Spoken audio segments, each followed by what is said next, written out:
I mean, once again, it's just a reminder, we need this rain. We need this rain. Luckily, we're not dealing with anything that they are in California here. So if there's been any good to the rain we've been getting the last few weeks, Dane, we are finally out of an exceptional drought. So that is the good news.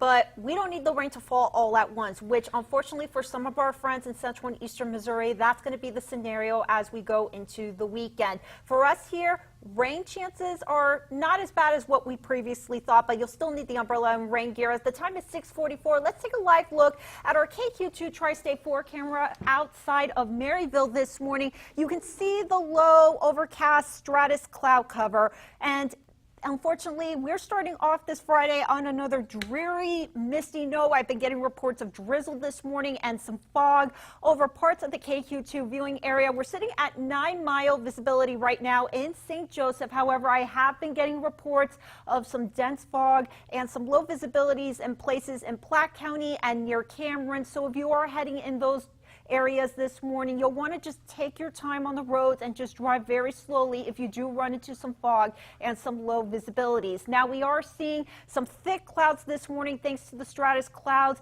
and also some light rain indicated by the green colors on our KQ2 high resolution satellite and radar.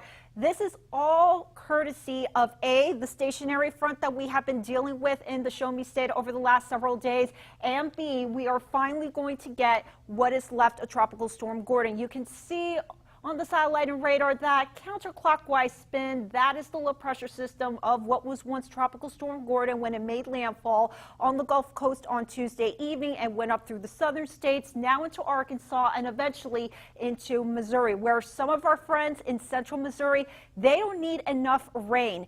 Right now, they're sitting at anywhere from 3 to 4 inches of rain after the front has stalled over their areas over the last 24 hours. So the soil in those areas are already saturated. So any more rain that they get can cause some flash flooding issues. So because of that, areas in eastern and central Missouri, including Kirksville, Columbia, and the St. Louis metro area, are under a flash flood watch through Sunday morning. Now, for us here in northwest Missouri and northeast Kansas, we're still under a flood warning for areas near the Missouri River from Platte City through Rockport, as water levels are still at 20 feet, but they are expected to go below flood stage of 17 feet as we go into Sunday morning. So by Monday morning, we should be in better conditions and for the Riverwalk Trail to finally be reopened by the city of St. Joseph. Currently, temperature-wise, it's 67 right now in St. Joseph.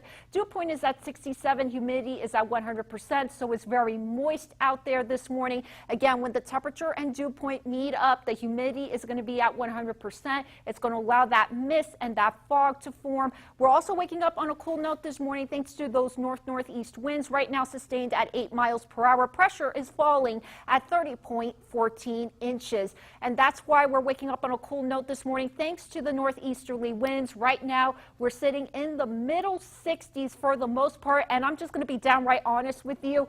We'll be lucky today if we go up to 70 degrees for our high as we head home from work and school because of the northeasterly winds, the cloud cover, and the rain chances we'll be seeing over the next several hours. So here's the breakdown in your surface map and hour-by-hour forecast. Right now, 6 a.m., we are seeing the low pressure system signifying what's left of Gordon to start heading up into Missouri around the noontime hour. We'll start seeing the rain chances increase from south to north, and eventually we'll be getting some light rain throughout the day today. And then heading into tomorrow morning at 5 a.m., most of the rain is going to be east of us, but we're going to be on the back end of what's left of Gordon. So that's why we'll see some rain chances tomorrow morning before things finally clear up. Here's a closer look in your KQ2 hour-by-hour forecast. Again, right now, 6 a.m., mostly some drizzle. By 9 o'clock, we'll start seeing the rain chances increase from south to north, from St. Joseph into the I-35 corridor, into Maysville, Cameron, Trenton, Chillicothe. You could see some heavy rain